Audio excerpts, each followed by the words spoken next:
from me. If you haven't met me, I'm Chris, I'm the principal, and it's just delightful to have so many dads at school today.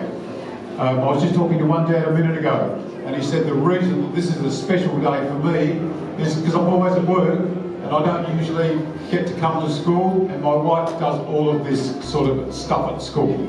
So for me to be able to come here this morning, and I'm going to take a bit of time off work so I can go and visit classrooms as well, that's just fantastic, and that's the reason we're having the day. So to all of you, an absolutely huge welcome.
Can I just give you 3 things to think about today, dads, as I wish you happy Father's Day. The first one is to love and know your children. And I know I'm telling you what you already know. But as the dads in the room, if I said to you, what's the favourite colour of your children, would you know? Would you know who their favourite friend was at school? Would you know which subject they're best at? Would you know whether they're pleased every day with what happens in their lives?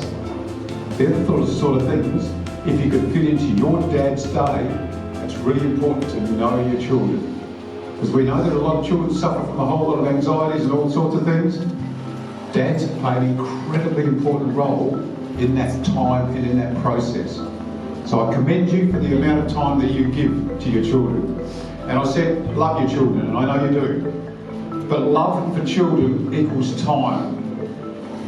And that's one of the things that is really, really difficult for dads in their busy lives, is to fit in the time. But as an old fella, I'm talking to you young fellas, and just saying, find the time for your children. And when you have that conversation, don't have it with your phone in your hand, don't have it in front of a TV, but have it so that it's eyeball to eyeball, and you're actually, the child knows, or the teenager knows, as you're talking and sharing with them, that you are present in the conversation, and that they know that their dad is so interested in them that he is giving up some of his precious time to be sharing that time with them. Please, I implore you as an old fella talking to a bunch of young fellas, please give time to your children. That for them equals love. That means you play with them, that means you chat with them, that means you have fun with them. And again, it's really difficult to fit that into lives, I know. I remember being in my 30s and 40s and how that fitted into life. But that's my plea to you.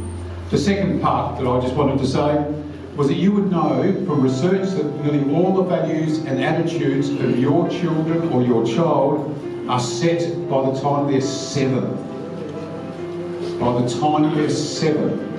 So particularly if you're a dad in the room of someone who's 7 or under or close to, all the values and attitudes for your child for life are pretty well being made right now.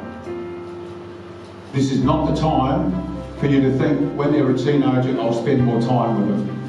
If you want to be the person who influences as well as the mum the lives of each of your children, this is the time to be doing it. This is the time to play, to talk, and set those sort of examples that you want to set as a dad.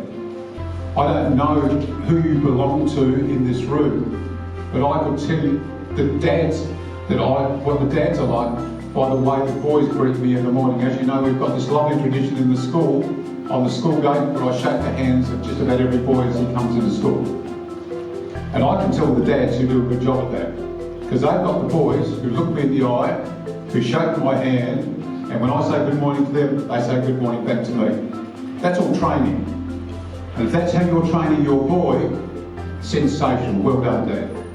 And you would know from the research that girls who are going to continue to have great relationships throughout their life, they are influenced by what their father influenced them when they were young.